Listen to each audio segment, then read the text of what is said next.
Welcome aboard the Ear to There podcast, the podcast that'll help you vacation like a pro in any Disney destination.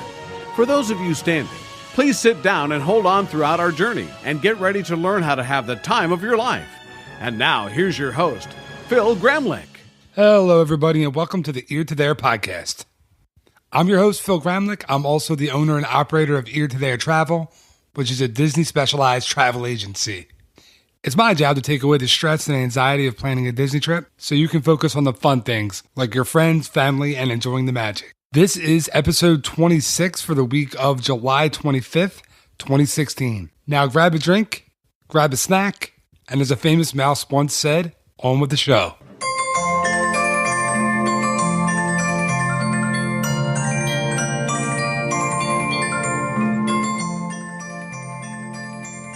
You're buying water in bulk, you're running between air-conditioned buildings, and you're constantly trying to figure out what time the water parks open. Yes, it's the good old summertime in Walt Disney World. And since the heat is pretty inescapable, and summertime will always be a popular time to go to Central Florida, this week's episode is all about the best ways to beat the heat in Walt Disney World. I was so excited this week to ask one of my favorite podcast guests to come on and explore this topic with me. Unfortunately, Stacy from the Must-Dos was busy, so this week I'm stuck with Chuck Rodriguez. Chuck, welcome back to the podcast. That's me, always stuck with Chuck. You know, I try to find fun, intros for you. I thought that was a pretty good one. I like that one. I like it. She was one so far. Yeah, she definitely was too busy though. I asked her first. She's like a famous voiceover actress in Hollywood, so kidding. So, all right. So the topic this week is how to beat the heat in Walt Disney World, and as you know, being a Central Floridian, it's hot down there right now. Yes, I have a couple clients in Walt Disney World right now, and they've been sending me pictures, and I have to say, I'm not jealous that they're there, and usually I am. So exactly. I mean, it's and you just living there, the summer is a difficult time if you don't prepare and if you don't know what to do. So we're going to talk about the best ways to get out of that heat, get out of the sun, take little breaks, and I flipped a coin. So Chuck, I think I'm going to go first this time. Okay. So my first way to, and this is really obvious, as it always is with me, but my first one is to go to the water parks, and I probably just took two of yours, but no, I didn't even bother with that one because I knew you would do it. All right, so, and as you know, I am, I'm a big fan of everything there is Disney. I also have to wear earplugs like a 3-year-old when I go in the water and even in the shower, because I had countless ear surgeries as a kid. So I don't frequent the water parks as much as I did when I was younger. But that being said, and also I hide the water park advertisements for my children. So they don't ask me to go just yet. I know it's coming. I know we're all going to end up at the water park soon. But I was wondering, because yes, in all the trips that you guys have taken down here, that I've seen you at least one day during those trips. You've never mentioned going to the water parks. Yeah, so our 5.5-year-old Alexa doesn't know that they're there. So soon she's going to figure that out. We're going to be in trouble. But really, Disney does have Walt Disney World has two of the best themed, best water parks anywhere on the planet. True. They had the first original water park, which was River Country. Now that's been closed and shuttered for years, and that's a conversation for a different podcast. But with Blizzard Beach and with Typhoon Lagoon, both awesome, just amazing, world-class water parks. Tons of slides, tons of beaches. And if you had to choose, which one out of the two? This is the unpopular opinion, but I go Typhoon Lagoon all day. No, I always go with Typhoon Lagoon. Yeah, I just think it's better themed to me. Listen, go to both parks, people. Well, yes. Just book the longest trip possible and go to everything you can and go through eartotheretravel.com. But seriously, no, I think Typhoon Lagoon is a better park.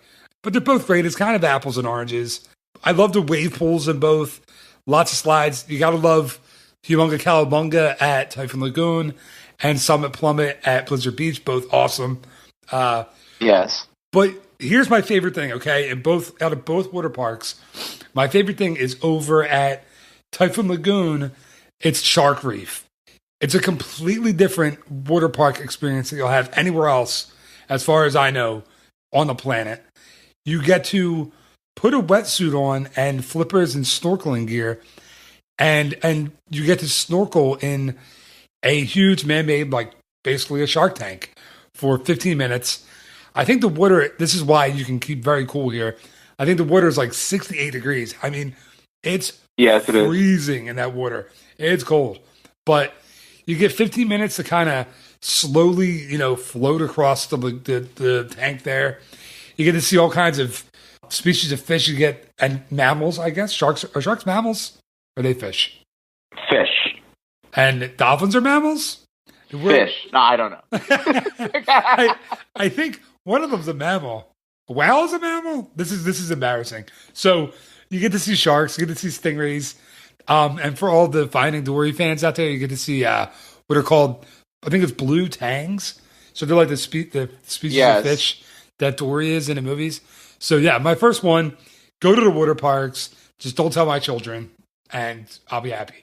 Yes, and true story, the shark thing, I only did it for the first time in my life only a couple years ago. I am not a fan of the breathing underwater, even if there's apparatus. I freaked out the first few seconds. Yeah, you freaked out. I haven't, like I said, I haven't done it in a while. I think I was in my early 20s the last time I did it, but it took me a while to get used to that. Funny story, my brother, when he was probably early teens, didn't realize how deep that tank is. I mean, it goes down really, really deep. Yes. And you can't really tell from looking down into the water. I mean, it's pretty hazy. You can't see out dark. You can't see how deep it is. But once you have those goggles on and you put your head in that water, you realize it's a long way down, and there's sharks, and there's, a shipwreck down the bottom of the water. And my brother, man, he freestyled swam across the water as fast as he could. You get 15 minutes, he wasn't in there 15 seconds. He was out. So, all right, so that was my first one. Chuck, what's yours? Okay. The second one, I'm going to go with my best one, and you're going to remember this, and so will your children. But I'm going to say the Casey Jr. Soak Zone in the Magic Kingdom. That's awesome. Because I have no problem at 40 years old going ahead and running in with the 3-year-olds into the water and getting splashed and cooling down because, as you know, if we are in the Magic Kingdom in the middle of a July or August day and we've been there more than 2 hours, I'm already so uncomfortable and so hot that it's fine. I don't mind playing the fool and running in there with the 2 and 3-year-olds. I don't mind at all. He just reminded me of the DMX song. Y'all gonna make me lose my mind. Act the fool up. All right. Sorry. Yeah, no, you definitely don't mind that. No, I know that's for me personally. I do realize that families with kids, I know it's a bit more work because then you have to change their clothes and then you have to bring them to the bathroom. Yeah. Personally, I just run through it. I get soaking wet, and I have no problem with the fact that I just air dry over the next hour while I'm walking to the other side of the park. Yeah, it is a little tougher for kids, but you know what? The bonus is if you have girls and they have princess dresses on, those things barely get wet. They're like all polyester. They dry really fast in the sun. So, I never thought of that. Yeah, they don't hold water very well, which they also don't. They kind of hold in the heat, which is another problem with them. So after if you have my girls wear them in the summer, and after a half hour, they're usually dripping in sweat outside because those dresses are hot. You don't really realize it, but yeah. So again, we talked about this on the podcast before, but one of my favorite memories of all my Disney trips is we were walking towards that Casey Jr. splash and soak station, and I said, "Chuck, you won't go run in that water," and you just took off, man. You didn't even skip a beat. You ran it right in there, and you said, "There's 3-year-olds, there's 2-year-olds in there. You're just running around with them." So. Yeah, that was great. That's a good one. Yes, thank you. All right, so over to me for my next one. And again, as obvious as can be. Actually, maybe this one isn't as obvious. My next one is when you're hot, you're walking through Future World at Epcot. Where do you want to go? You want to get a drink. You don't want to pay for the drink. Oh, of so course. you go to Club Cool in Future World and Epcot, one of my favorite places. So for, the listener that doesn't know what Club Cool is, it's a little tiny, like, not tiny, but it's smaller. I guess it's a store, but it's like a pavilion sponsored by Coca-Cola. And they have free samples. And samples I'm using very loosely because you could sit in there for... Yeah, you could drink all day if you really wanted. Yeah, if you wanted to fill up on Coke products all day, you could. But the cool thing about it is they're mostly foreign. I think all actually foreign. They're all out for yes. Coke products. Some are really, really good. Some are really, really not good. Especially the one is really, really not good. I like. There's like a melon frosty. I forget where that. You may know, Chuck. Yes, I don't remember the country, but yes, I've drank that one many times. Yeah, and there's like a watermelon, and there's like a Sparta berry from somewhere, and you have to go if you're going to Epcot. It's a cool place to stop by and try the different sodas from or depending on what country, or I'm sorry, what part of the country you're listening in right now, different pops or different Cokes. But you have to try the different. We say soda up here, but you have to try the different sodas. I would. I was going to try to play a dirty trick and say you should try Beverly. It's the best one, but clearly it's not, because then the people I'm going to get hate mail if I do it.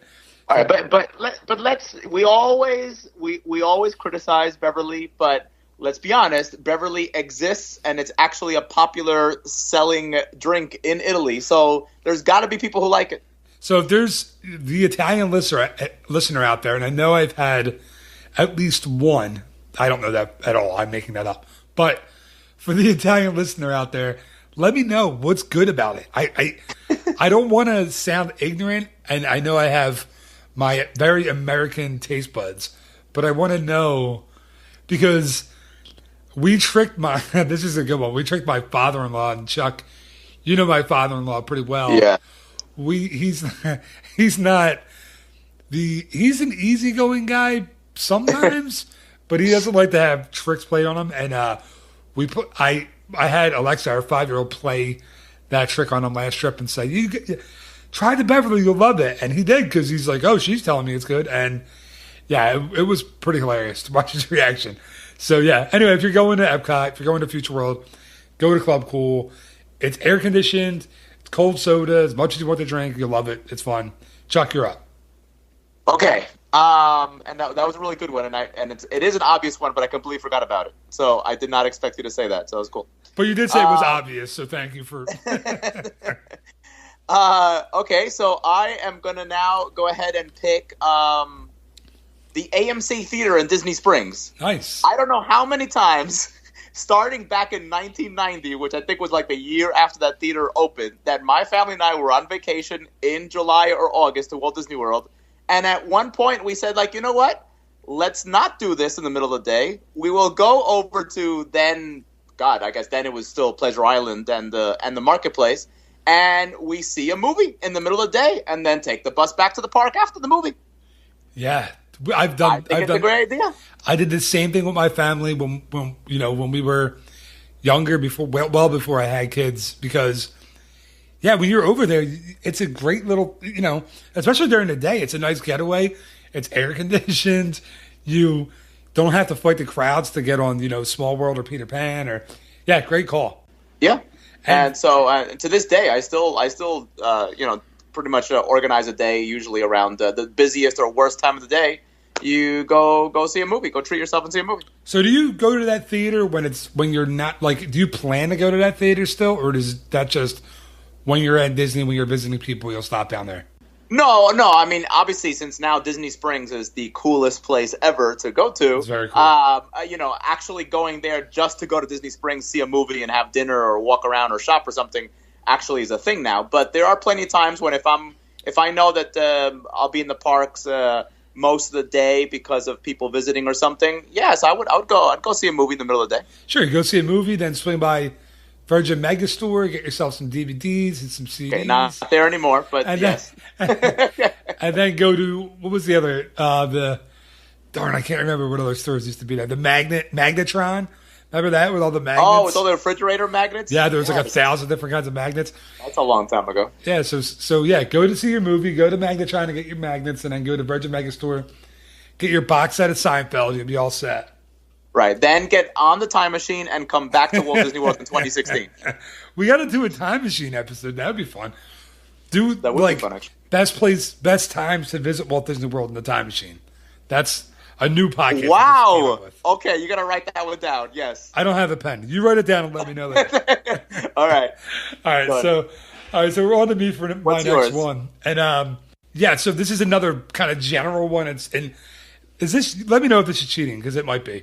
I'm lumping all of the indoor shows into one awesome air-conditioned category.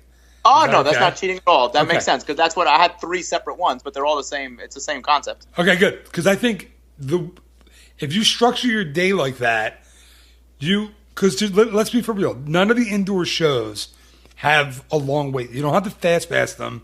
You can usually wait outside a couple minutes, go inside for the pre-show. It's air conditioned. You see the show; they're usually 20 to 30 minutes long. Depending on the show.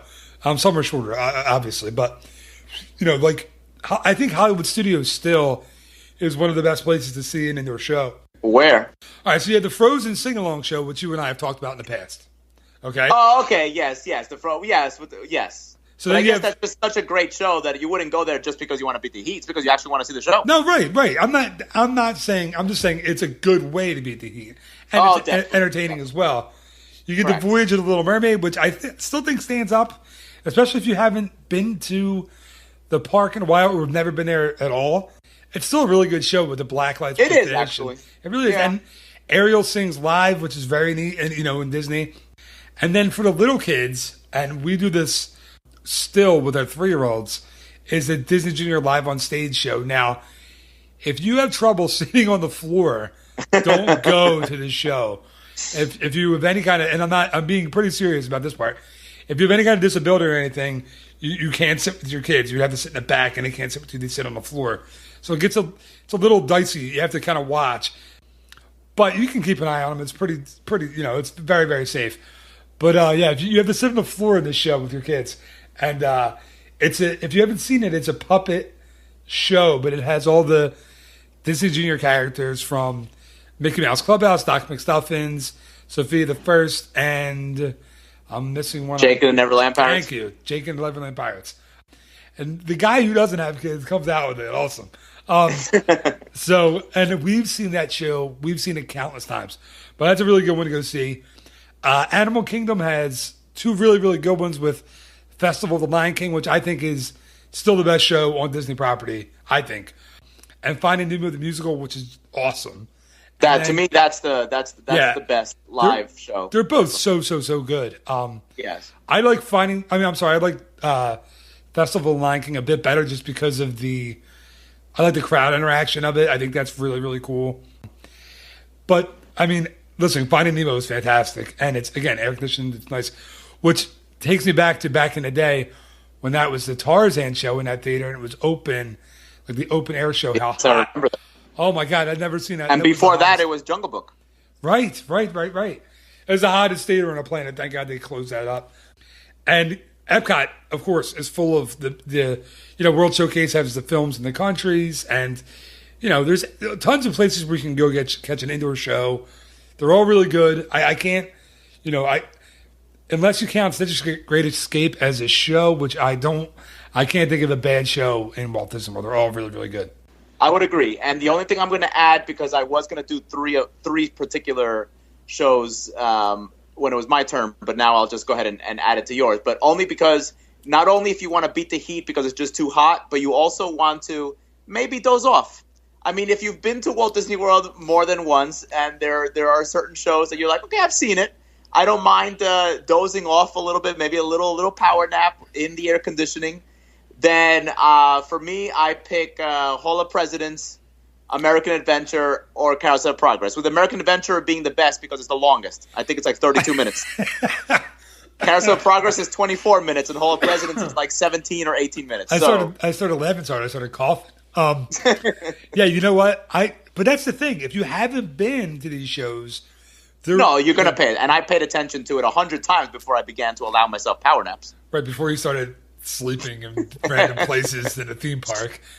And it's not even because you're out and had a rough night the night before. You just like to sleep. Let's be for real. But yeah, they're all really good shows. I was good. See, the reason I didn't name those three, is because I guess they're technically attractions. They're not called shows. I don't know. They would have definitely True. They are technically attractions because there's no live people. It's animatronic. Right. So it's just continuous. It's not a set. I mean, it's kind of a set schedule, but it's kind of continuous at the same time. Right. And again, we've talked about American Adventure on here before, and it's such a great show. It's definitely awesome. It's top 3 probably best Disney attractions of all time. Yeah, you walk out of there singing that song. Some of us have seen it more than 20, 30, or 40 times since 1982. So we don't mind taking a nap in it sometimes paying attention, sometimes napping. Yeah, I mean, and I can see Carousel progress too. You're spinning around. It's like a baby in a swing. You just fall asleep in there. All right, Chuck, so you're up for your next one. All right, so my next one is actually going to be in the Magic Kingdom. Take some time out on a busy hot summer day. Take the rafts to Tom Sawyer's Island and just stay in Tom Sawyer's Island for like over an hour and just enjoy it. Wow. It's shaded. It's got the caves, which is the best part because the 2 caves plus the escape tunnel cave. Nice. And there's rocking chairs, and there is not a quick service restaurant like there used to be, and Polly's, because I used to. Time ago. Last summer it was seasonal a couple of times, and we're selling stuff out of there. I don't think I even realized that. Yeah, last summer they sold. It wasn't like the menu, like the cold fried chicken and stuff that they had before. But they sold like packaged sandwiches, ice cream, and drinks over there last year during the summer. So right now it's listed. I don't know. Who knows when it's going to be open over the summer? But it's listed as seasonal on like the Disney, Yeah, right now I went there just maybe 1 or 2 weeks ago, and in front of the windows where you would like obviously order and pick up food, it's just vending machines. Yeah. So. It's kind of weird seeing vending machines over there, isn't it? Like that, you don't find those anywhere in the parks, really. So it's weird to see them. You're right, actually. I mean, I think it's because people go over. I mean, I guess people who are used to that being a quick service, an actual place. Yes, you get over there and you're like, "What is going on? I want my cold fried chicken. I want it now." But I never had the cold fried chicken. I just have heard very good things about it. So yeah. Now I don't know. I don't believe any of the times that you guys have been here. Do you have you been to Thompsons Island with the kids? No, and it's horrible. I know we haven't taken the kids over. Well, to be honest, I mean, I've been to Thompsons Island with many different groups of people and several groups of children, and there are aspects of Thompsons Island obviously the kids would love because it is basically just a playground. Right. And so it's not like walking through the crowded, you have to hold the hand or you have to be in the stroller and you have to do exactly what mommy and daddy says from point A to point B every second. But then there's the caves. Some kids get scared to death in the caves. Yeah. And it might also be because I like to go up ahead and then hide in one of the corners and jump out. And it might be because of that. You're the strange 40-year-old man hiding in a cave and frightening young children. And then there's the barrel bridge too, which I don't really, with the sight issues with the kids. I don't know if I want to chance. No, you might know, but you can bypass that. You don't have to. I know that's every aspect of Thompsons Island. That's true. That's why we've skipped it so far. And now I'm going to skip it for every trip, knowing that you're going to be in a cave hiding, trying to scare my children. All right, that is a good one though, and we don't. I haven't been there since I've had kids, and we should go, but maybe next trip. We're going back in January. Yeah, we'll see.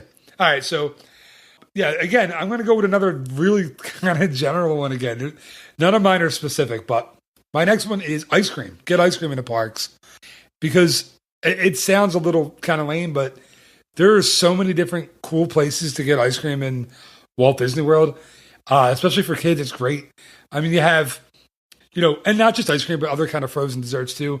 You get the Dole Whip and the Citrus Swirl in the Magic Kingdom, which the Dole Whip is probably the most famous dessert Walt Disney World sells, I would think. Oh, by far. Yes. And the Citrus Swirl is really good and kind of the the redheaded stepchild to the Dole Whip. Like, nobody talks about that, but it's really, really good. And then there's a place in France, the France Pavilion at Epcot, which is excellent, and I'm not even going to try to pronounce it. So I don't remember the official name of it. So here's where I'm going to have fun and go back and edit this in. I'm going to edit the name of the place with the French lady on Google translation right here. Nice.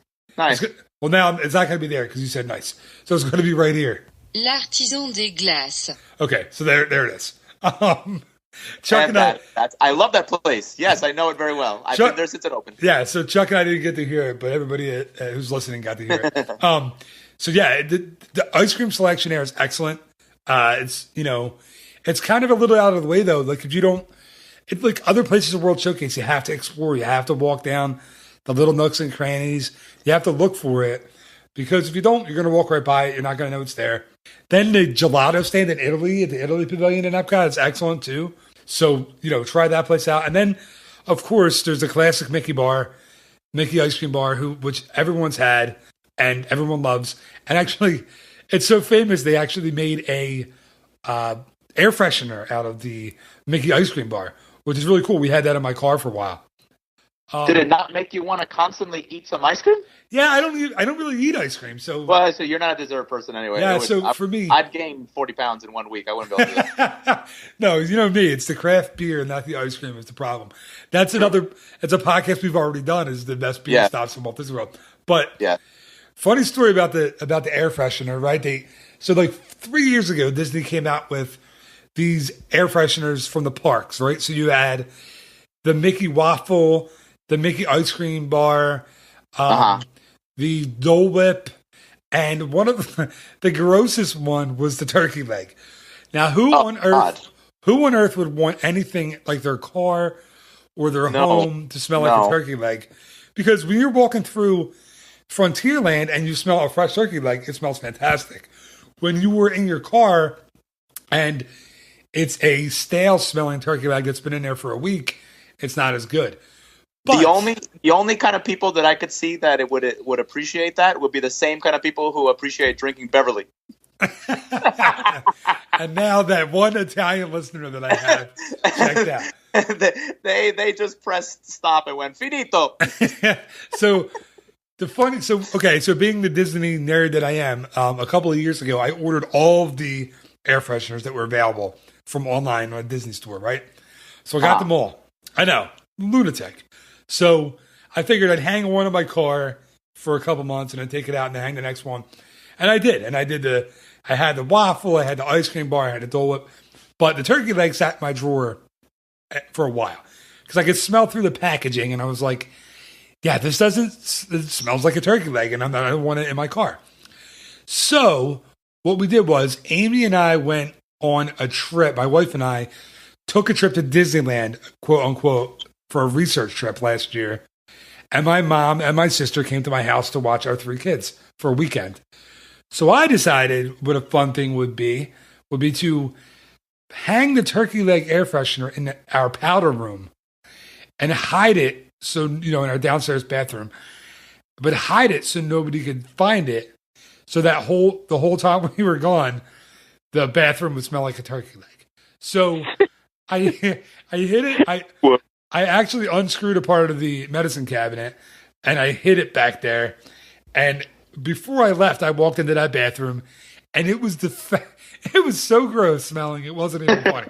So the next day, Amy and I are in Disneyland. We're like on Radiator Springs Racers and I get a phone call from my mom and she says, I think something died in your bathroom. I said, what? What do you mean?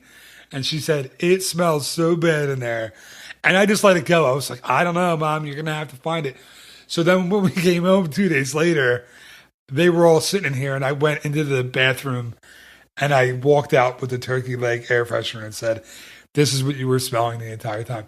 Yes, that's what kind of person I am, people. If you're listening, those are the kind of horrible things I do to my family. So, all right. So that's a long way from getting ice cream. From ice creams. Yes, ice cream at Walt Disney World. Yes. But yeah, so if you become friends with me, just be prepared that you're going to get a lot of annoying, horrible pranks like that are going to happen to you. So, all right, Chuck, you're up for your next one or your last one? What is it? This could be the last one, yeah.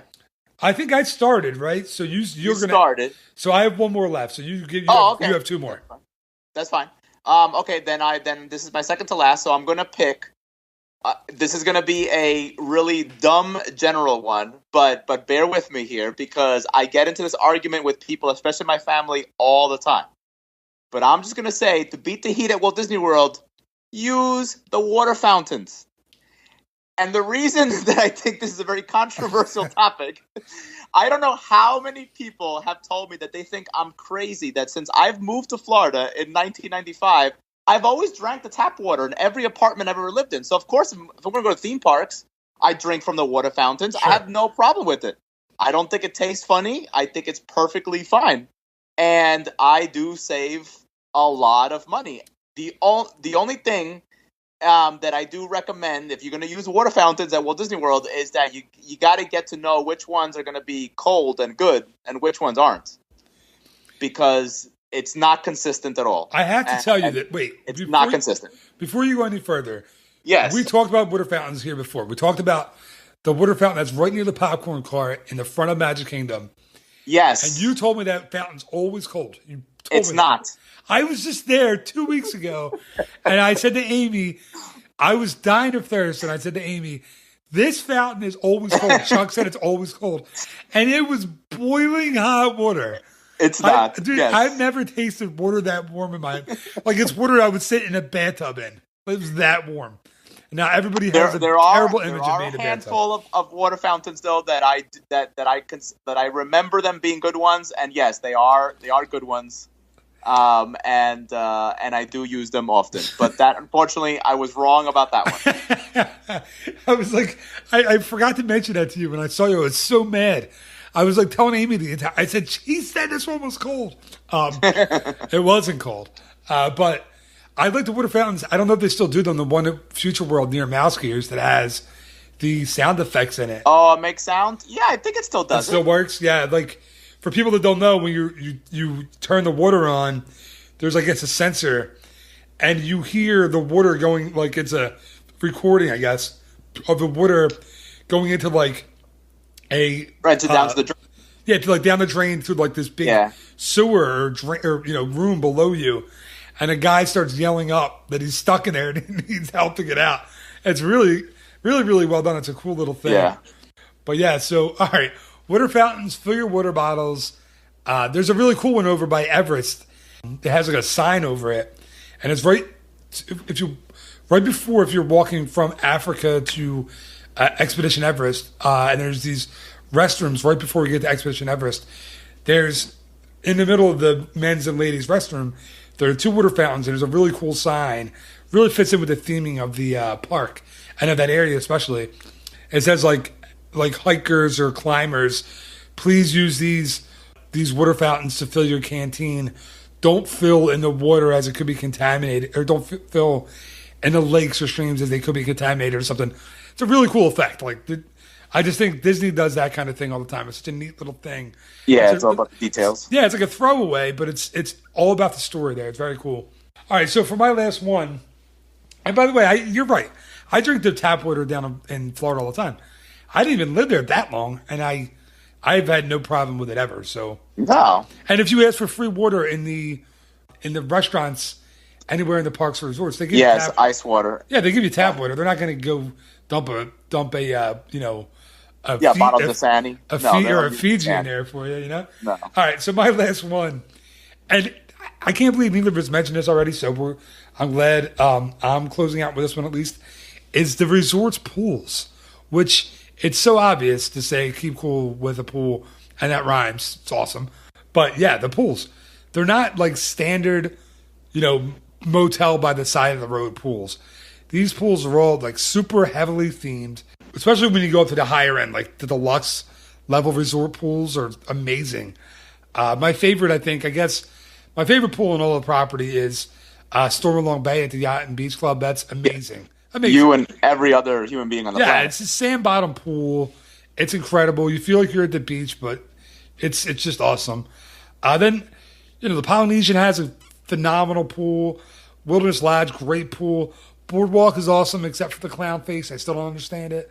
Huge creepy clown. If you haven't been there, I have to tell you, it's creepy. You swim there, especially at night. The lights are off. There's this big red-nosed clown that you can stare at. You slide out of his face into the water. It's strange. But one of the greatest things with the pools, too, is they all have fun-themed bars. So for me, you can't beat having a cocktail when it's 100 degrees outside.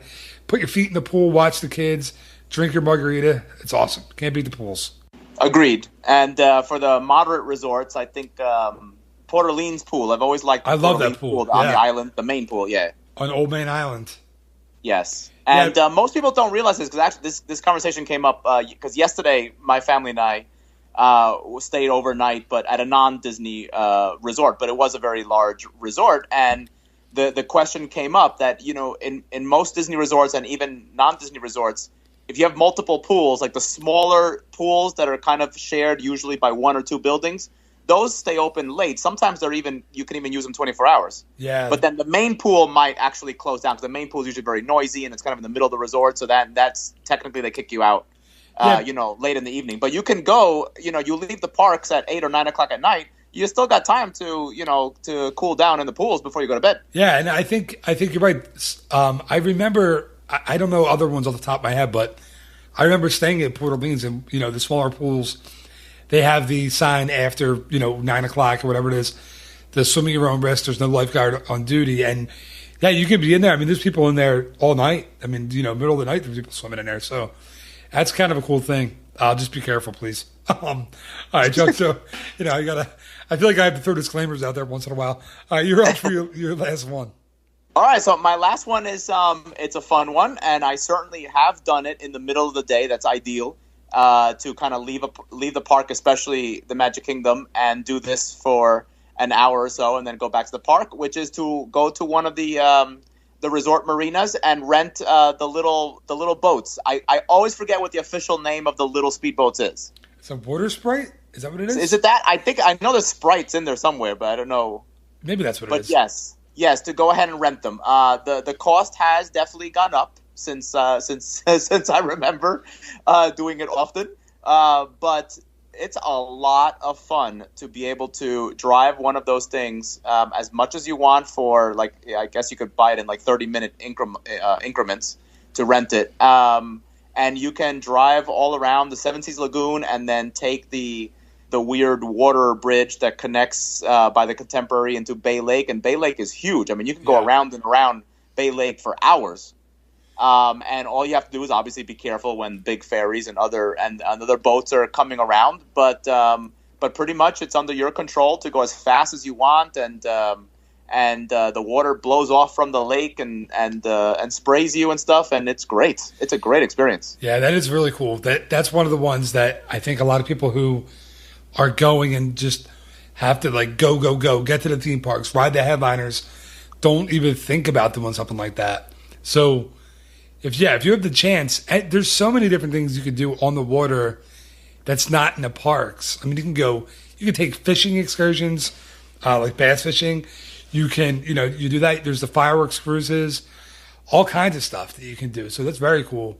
And yeah, it is everything, there's no tracks, right? So you're kind of on your own. So you have to be careful, because there are the huge ferry boats. There's the smaller boats that go back and forth from, Wilderness Lodge and Fort Wilderness and stuff. So, but yeah, and the Polynesian, I think, has the boat too. But yeah, very, very cool to take the boats, and just be careful and keep your life vest on, and don't go anywhere near Discovery Island. You're not allowed over there. No, yeah, you can only get to a certain. They say that it's completely.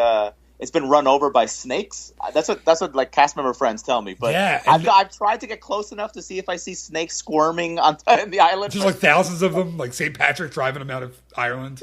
Yeah. Yeah, but it's snakes, and there's other things that I've heard. This wildlife has completely taken over that island, birds and yeah, and it's weird because you think about it, it's kind of like Lost. Remember the abandoned stations in Lost with the. Because I knew you were a big Lost fan, like I was. Yeah. With the they would be run down and old, and it would look like they were from the 60s and 70s. And that's kind of what I imagine Discovery Island looking like now. Like just lockers that still have, jumpsuits in them. And when you open them, and the bathrooms and the water fountain. Yeah, it's still there. They're rotting. Yeah, it's like those specials on the Discovery Channel, like Life After People or the Earth After People. Yeah, they creep me out. All right, well, that'll do it. I think that'll wrap up all of our best ways to beat Walt Disney World in the heat, or beat the heat in Walt Disney World. So yeah, Chuck, thanks again for spending the time and thank you for having me. Even though you weren't my first choice tonight, I do appreciate it. No problem. I'm kidding. You, of course, were my first choice. But yeah, thanks. And we're gonna have to do another one of these really soon. Okay, sounds good. All right, thanks a lot. Bye bye. That'll do it for this week's episode of the Ear to There podcast. Thanks once again, Chuck, for stopping by. Chuck Rodriguez, it's always a good time when he comes on. Thank you to everyone out there who's listening and who listened to this episode. I really, really enjoyed putting these together, so I hope you're enjoying them as well. And all I ask is, if you are enjoying the show, please let someone know about it. Please tell someone about it. Tell your kid's science teacher. Tell your mom. Tell your grandmother who's just getting into podcasts. Tell your paperboy. Well, wait, are paperboys still a thing? Well, if they are, tell your paperboy. I know we still have a paperboy. He may enjoy it. And you know what? If you don't have a paperboy, I probably just gave you a great memory back to that old Nintendo game, Paperboy. That was a great game. And lastly, just remember there will be a new episode of the Ear to There podcast each and every week on Monday morning. So until next week, have a great week. Thanks for listening. Bye-bye.